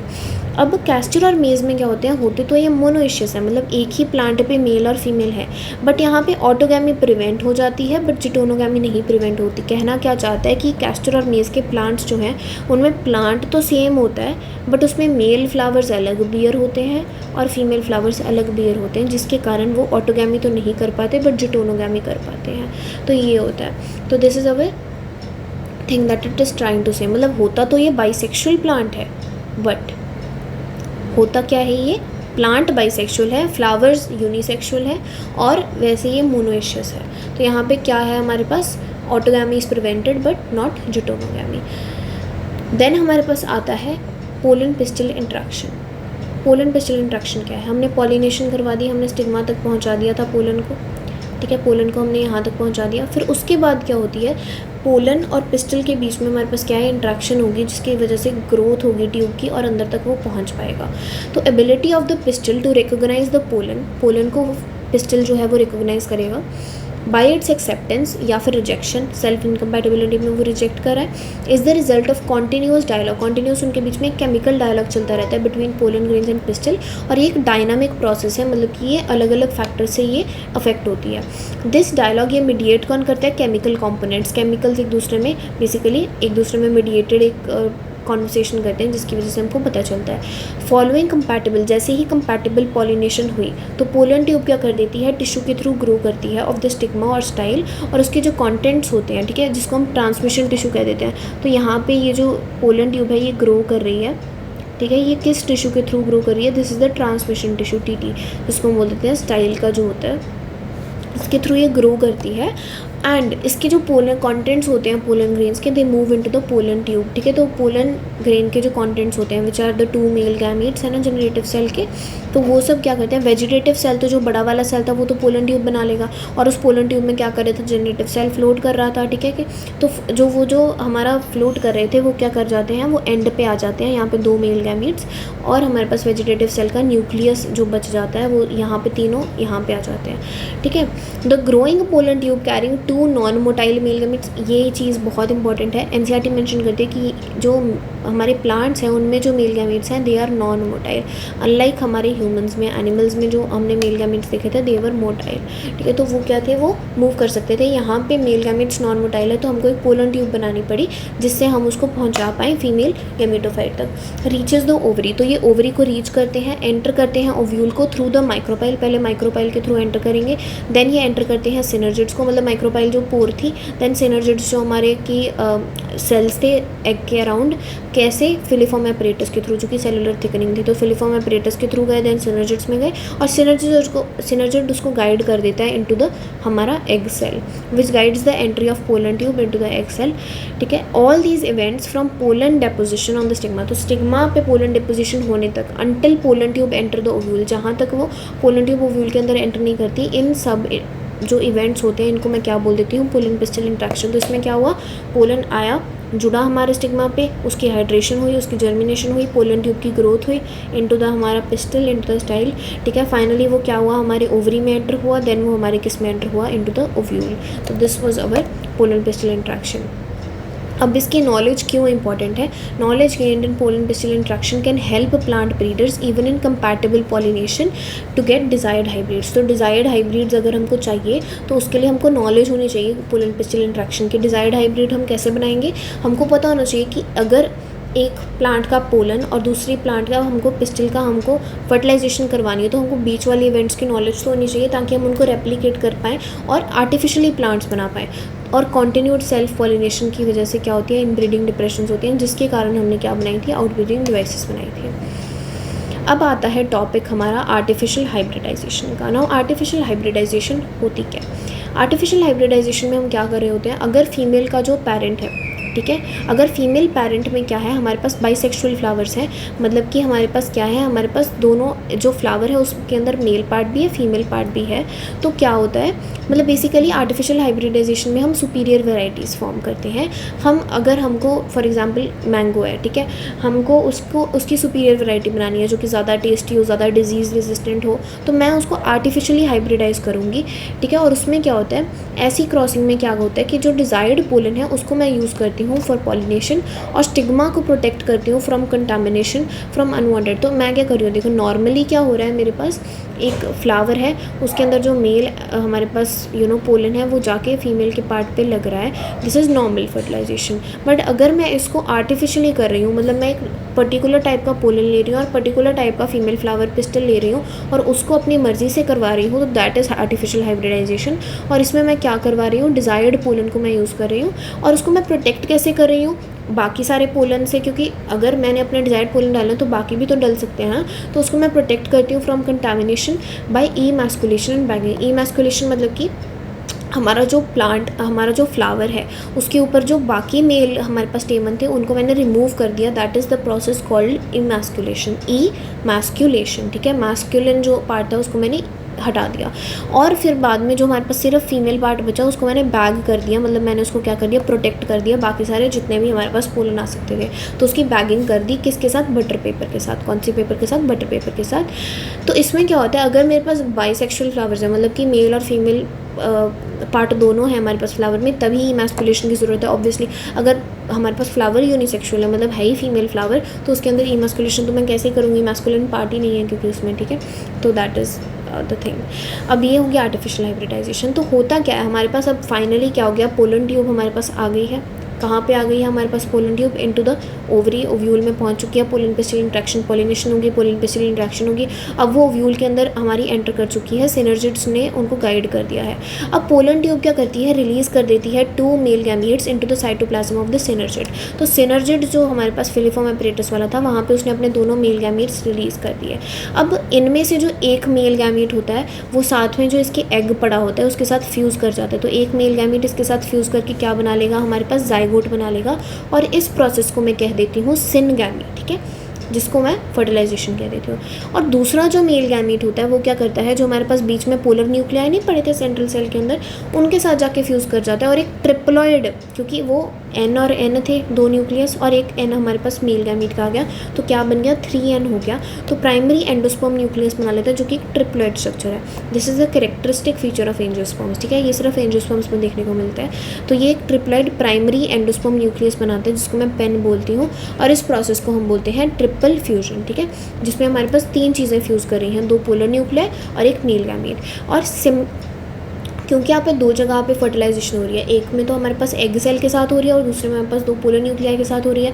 तो क्योंकि सिनगैमी और ट्रिपल फ्यूजन दो फर्टिलाइजेशन हो रही हैं, तो इसलिए मैं इस प्रोसेस को बोलती हूँ double fertilisation, which is an event which is unique to angiosperms या फिर हमारे फ्लावरिंग प्लांट्स। ठीक है, तो यहाँ पे क्या हुआ कि हमारे पास सिनगैमी हुई फर्स्ट फर्टिलाइजेशन, दूसरी फर्टिलाइजेशन इज ट्रिपल फ्यूजन, और इन दोनों को मिला के मैं क्या बोलती हूँ डबल फर्टिलाइजेशन। ये जो सेंट्रल सेल बना था, ठीक है, जिसमें के अंदर हमारे पास ट्रिप्लॉइड प्राइमरी एंडोस्पर्म न्यूक्लियस बना था। प्राइमरी मतलब कि इनिशियल, एंडोस्पर्म मतलब कि जो न्यूट्रिशन देगा उसका न्यूक्लियस बना था, वो बना था। ठीक है, यहाँ पे अब ये किसके अंदर था, सेंट्रल सेल के अंदर। तो सेंट्रल सेल क्या बन जाता है, ये हमारा प्राइमरी एंडोस्पर्म सेल, मैं इसको बोलना शुरू कर देती हूँ क्योंकि इसके अंदर क्या है, हमारे पास प्राइमरी एंडोस्पर्म न्यूक्लियस है, पेन है। और ये क्या कर जाता है, ये प्राइमरी एंडोस्पर्म सेल जो है ये क्या बना लेता है, एंडोस्पर्म बना लेता है। अब हमारे पास फर्टिलाइजेशन होगी। अब पोस्ट फर्टिलाइजेशन कौन कौन से स्ट्रक्चर्स होंगे, कौन कौन सी चीज़ें होंगी। तो सबसे पहले तो मेरे पास प्राइमरी एंडोस्पर्म सेल बना, जो कि हमारे पास एंडोस्पर्म बनाएगा। एंडोस्पर्म की डेवलपमेंट पहले होती है, प्रीसीड्स हमारे पास एम्ब्रियो डेवलपमेंट। क्यों?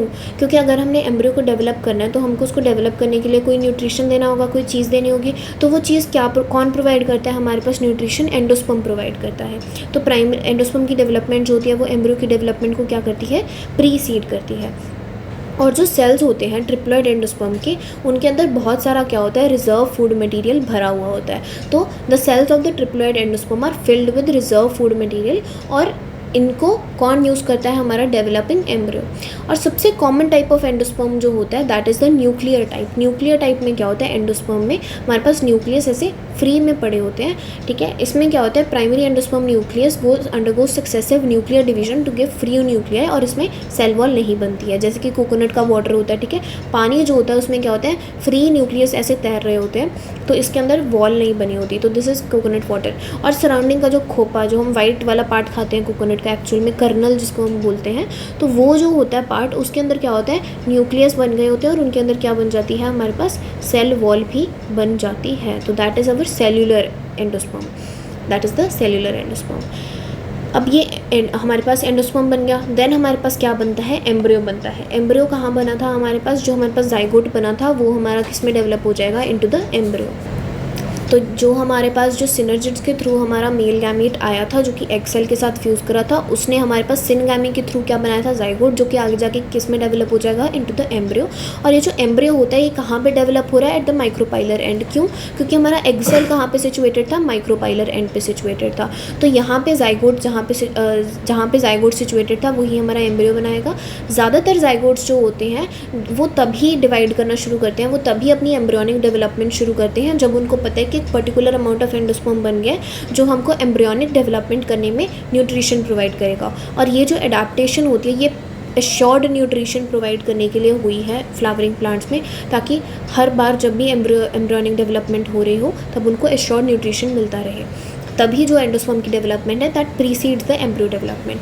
Early stages of embryo development को हम क्या बोलते हैं, एम्ब्रायोजेनी बोलते हैं, जो कि मोनोकॉट्स और डाइकॉट्स दोनों में सिमिलर होती है। अब डाइकॉट्स में क्या होता है कि जो जाइगोट होता है वो सबसे पहले क्या बनाता है, एक प्रो एम्ब्रियो बनाता है, जो कि एक गोल सा स्ट्रक्चर होता है। इसके अंदर क्या होते हैं, दो सेल्स होते हैं प्रो एम्ब्रियो के अंदर। एनसीईआरटी में हम देखेंगे तो एक लंबा सा स्ट्रक्चर है ग्रीन कलर का, जिसके अंदर दो सेल्स होते हैं।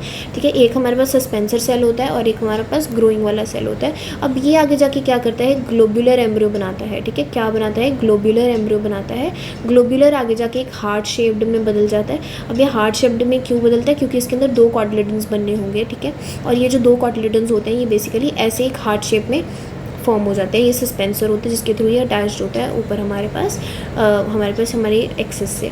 एंड देन हमारे पास लास्ट पे एक मैच्योर एम्ब्रियो बन जाता है। तो हमारे पास ये सारे एम्ब्रियोज की डेवलपमेंट स्टेजेस होती है। सबसे पहले प्रो एम्ब्रियो, देन ग्लोब्यूलर गोल, देन हार्ट शेप्ड, देन हमारे पास फाइनली मैच्योर एम्ब्रियो बनता है। और टिपिकल जो डाइकॉट का एम्ब्रियो होता है उसके अंदर जो एम्ब्रियोनल एक्सेस होती है, for example this is the embryonal axis, इसके ऊपर दो हमारे पास क्या जुड़े होते हैं, कॉटिलेडन्स जुड़े होते हैं। और ये जो हमारे पास कॉटिलेडन्स जुड़े हैं अब इनके ऊपर वाला जो पोर्शन है उसको मैं क्या बोलती हूँ, एपीकोटाइल। ठीक है, एपीकोटाइल, एपी मतलब ऊपर और कोटाइल मतलब कि कॉटिलिडन्स के। तो कॉटिलिडन्स के ऊपर वाला पोर्शन क्या हो गया हमारे पास, एपीकोटाइल, और ये टर्मिनेट करती है एट द टिप, और इसकी टिप को क्या मैं क्या बोलती हूँ, स्टेम की टिप, क्योंकि ऊपर वाली जो चीज़ हो जाएगी वो मेरी शूट एक्सेस बनाएगी, और इसको मैं शूट की टिप बोलती हूँ, जिसको मैं प्लूम्यूल बोलती हूँ, प्लूम्यूल। और नीचे वाला जो हाइपोकोटाइल है वो टर्मिनेट करता है at the lower end which is the lower tip at the radicle position, R for radicle, R for root. तो आर फॉर रेडिकल और आर फॉर रूट टिप ये बना देती है covered by the root cap. और इसको cover कौन करता है, रूट कैप, बिकॉज नीचे रूट को हमारे को बहुत सारी प्रोटेक्शन की ज़रूरत होती है, क्योंकि रूट जब ग्रो कर रही होती है तो उसको बहुत सारे हर्डल, स्टोन्स, ये सब फेस करने पड़ते हैं, और वो होता भी बहुत ही नाजुक सा पार्ट होता है इसलिए। तो एम्ब्रियोज ऑफ द मोनोकॉट्स, जो मोनोकॉट प्लांट्स होते हैं उनके जो एम्ब्रियो होते हैं उनमें सिर्फ एक कॉटिलिडन होता है। अब ग्रास की फैमिली में उसको स्क्यूटेलम कह देते हैं। कई बच्चे क्या करते हैं, वो कहते हैं कि स्क्यूटेलम जो होता है ये मोनोकॉट फैमिली के कॉटिलिडन का नाम है, बट नहीं, स्क्यूटेलम सिर्फ और सिर्फ ग्रास फैमिली की कॉटिलिडन को हम बोलते हैं, उसका नाम है उस कॉटिलिडन का स्क्यूटेलम, सिर्फ ग्रास फैमिली में। बाकी मोनोकॉट्स में एक कॉटिलिडन होता है बट उसका नाम स्क्यूटेलम नहीं होता। Towards lateral side of the embryonal axis, तो एम्ब्रियोनल एक्सिस के लेटरल साइड पे ये हमारे पास कॉटिलिडन लगा होता है, that is the scutellum in grasses. अब इसमें रेडिकल या रूट कैप जो होता है, अब हमको पता होना चाहिए कि जो रेडिकल या रूट कैप था, रेडिकल थी उसके ऊपर रूट कैप था, और ये जो होता है ये पूरा का पूरा स्ट्रक्चर एक एनक्लोज करता है एक अनडिफ्रेंशिएटेड शीट, मतलब एक ऐसी शीट जो कि डिवीजन नहीं की है उसने, वो जस्ट एक शीट की तरह प्रेजेंट है, एक शील्ड की तरह प्रेजेंट है, उसको मैं बोल देती हूँ कोलियोराइजा। कोलियोराइजा कैसे याद करेंगे, कोलियोराइजा में आर आ रहा है तो R for root, R for radicle, R for coleorhiza, तो ये हमारा होता है रूट कैप के ऊपर। और एपिकोटाइल जो कि शूट एपेक्स होता है उसके ऊपर क्या होता है, few leaf primordia. Leaf primordia, प्राय मतलब प्राइमोर्डिया मतलब कि जो पहले वाले स्ट्रक्चर है, तो जहाँ से लीफ बाद में बनेंगे तो उसको मैं क्या बोल देती हूँ, प्राइमोर्डियम बोल देती हूँ। प्राइमोर्डियम स्ट्रक्चर होता है, छोटे छोटे फ्यू लीफ प्राइमोर्डिया प्रेजेंट होते हैं शूट एपिक्स में, जिनको एक कौन एनक्लोज करता है, एक फोलियर स्ट्रक्चर। फोलियर स्ट्रक्चर मतलब कि जो पत्तेदार स्ट्रक्चर हो, जिसको मैं क्या बोल देती हूँ, कोलियोप्टाइल। इसमें पी आ रहा है, पी फॉर प्लूम्यूल, जो कि हमारा शूट की एक्सेस थी, तो ये उसको कवर करेगा। तो ये हमारा एम्ब्रियो बन गया, एंडोस्पर्म देख लिया। एंड ये नेक्स्ट आता है हमारे पास सीड का स्ट्रक्चर जो बनता है। नाउ सीड जो होता है, this is basically the fertilised ovule. ठीक है, तो कंफ्यूज नहीं होना, जो ओव्यूल हमारे पास पूरा फर्टिलाइज। तो अगर हम सिर्फ जाइगोट की बात करें, जो कि हमारा सिर्फ एग सेल की बात कर रहे हैं, वो हमारे पास क्या है हमारा, तो वो है हमारा क्या बन गया, एम्ब्रियो बन गया। जो हमारा एंडोस्पर्म बना था वो कैसे बना था, हमारे पास पोलर न्यूक्लियाई के साथ हमारा मेल गैमेट फ्यूज़ किया था, वो एंडोस्पर्म था। और ये सारा का सारा एक ओव्यूल के अंदर था। ओव्यूल के अंदर हमारे पास इंटेग्यूमेंट्स थे, इंटेग्यूमेंट्स के अंदर हमारे पास न्यूसेलस था, न्यूसेलस के अंदर हमारे पास एम्ब्रियो सैक था। तो एम्ब्रियो सैक के अंदर हमने क्या देखा है, एम्ब्रियो और एंडोस्पर्म देखा है। अब उस एम्ब्रियो सैक के अंदर था ये सब। अब एम्ब्रियो सैक के बाहर आओ न्यूसेलस है, न्यूसेलस के बाहर आओ इंटेग्यूमेंट्स है, और ये सारा का सारा पूरा ओव्यूल है। तो ये जो पूरा ओव्यूल है ये क्या बनाएगा, हमारे पास सीड बनाएगा। Seed is basically the basis of agriculture. अब एंजियोस्पर्म्स में क्या होता है, जो सीड जिसको मैं फर्टिलाइज्ड ओव्यूल बोल देती हूँ, this is the final product of sexual reproduction. ठीक है, और ये बेसिस ऑफ एग्रीकल्चर होता है, क्योंकि ऑब्वियसली अगर हमको एग्रीकल्चर हम देखें तो किससे चल रहा है, बीजों से ही चल रहा है। हम सीड सोइंग करते हैं, उससे प्लांट्स बनते हैं, नेक्स्ट क्रॉप बनती है। ठीक है, उसी से हम उन्हीं क्रॉप से हम प्रोड्यूस करते हैं न्यू सीड्स, और उन्हीं सीड से हम आगे जाके न्यू प्लांट वैराइटीज़ फॉर्म करते हैं। और ये कहाँ पे बनते हैं, they are formed inside the fruits. हमने देखा था ओवरी के अंदर प्लेसेंटा था, प्लेसेंटा के ऊपर फ्यूनिकल के थ्रू ओव्यूल्स अटैच से, और ओव्यूल्स के अंदर हमारा ओव्यूल जो फर्टिलाइज हो गया है उसको मैं बाद में जाके सीड बोलूँगी। और seed typically consist of, seed के ऊपर क्या होते हैं, सीड कोट्स होते हैं। और सीड कोट कहाँ से बनते हैं, इंटेग्यूमेंट से। तो ओव्यूल के ऊपर इंटेग्यूमेंट्स थे ना, एक इनर इंटेग्यूमेंट था, एक आउटर इंटेग्यूमेंट था, वही इंटेग्यूमेंट्स क्या बना लेंगे, हमारे पास सीड कोट बना लेंगे। कॉटिलिडन्स होते हैं। ठीक है, कॉटिलिडन्स उसका भी कवर मतलब कॉटिलिडन्स हमारे जो थे डाइकॉट्स में अलग थे, 2 थे, और मोनोकॉट्स में एक कॉटिलिडन था। और एक एम्ब्रियो की एक्सेस होती है, जहाँ पे जिस एक्सेस के मतलब ऊपर हमारा जो एम्ब्रियो है वो ग्रो करता है। मैच्योर सीड्स क्या होते हैं ना, मैच्योर सीड अगर हो गया तो हो सकता है कि उसमें हमारे पास कोई भी रेजिडुअल एंडोस्पर्म ना हो, मतलब कि जो एम्ब्रियो सैक के अंदर एंडोस्पर्म है अगर वो सारा खा लिया गया हो। ज़्यादातर डाइकॉट्स क्या होता है, डाइकॉट्स में 2 कॉटिलिडन्स हैं, तो उनको ज़्यादा न्यूट्रिशन, ज़्यादा ग्रोथ करने की ज़रूरत होती है।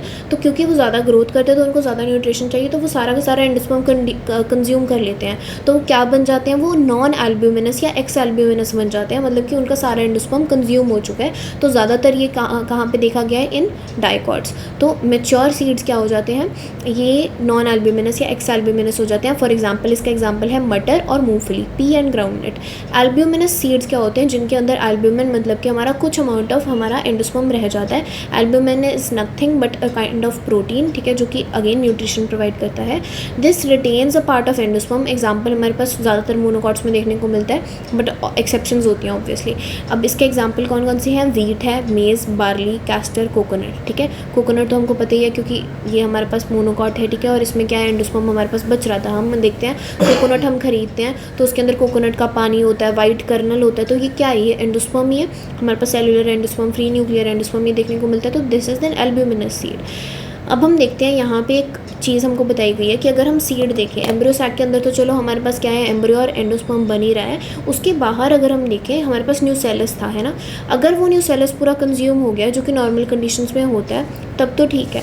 बट कई बार क्या होता है, न्यूसेलस के कुछ रेमिनेंट्स रह जाते हैं, मतलब कुछ चीज़ें वापस मतलब बाकी रह जाती हैं, जिसको हम क्या बोल देते हैं, पेरिस्पर्म बोल देते हैं। तो some remnants of nucellus are also present, जिसको हम क्या बोलते हैं, पेरिस्पर्म बोल देते हैं। और ये कहाँ पे देखने को मिलता है हमको, काली मिर्च और चुकंदर में, ठीक है। ब्लैक पेपर एंड बीट में हमको देखने को मिलता है कि पेरिस्पर्म रिटेन हो जाता है। तो दिस इज़ इंपॉर्टेंट, और इसके एग्जाम्पल्स करने, तो बी हमको देखना याद करना है। अब ओवरी की जो वॉल थी, पूरी की पूरी ओवरी की जो वॉल थी, उसको मैं क्या बोल देती हूँ, पेरिकार्प बोल देती हूँ। क्या बोल देती हूँ, पेरिकार्प। पेरी मतलब कि ऊपर वाला और कार्प मतलब कि फ्रूट। तो फ्रूट के ऊपर वाली कवरिंग को मैं क्या बोलूँगी, पेरिकार्प, क्योंकि ओवरी जो है वो पूरा फ्रूट बनाएगी, ओव्यूल जो है वो पूरा सीड बनाएगा।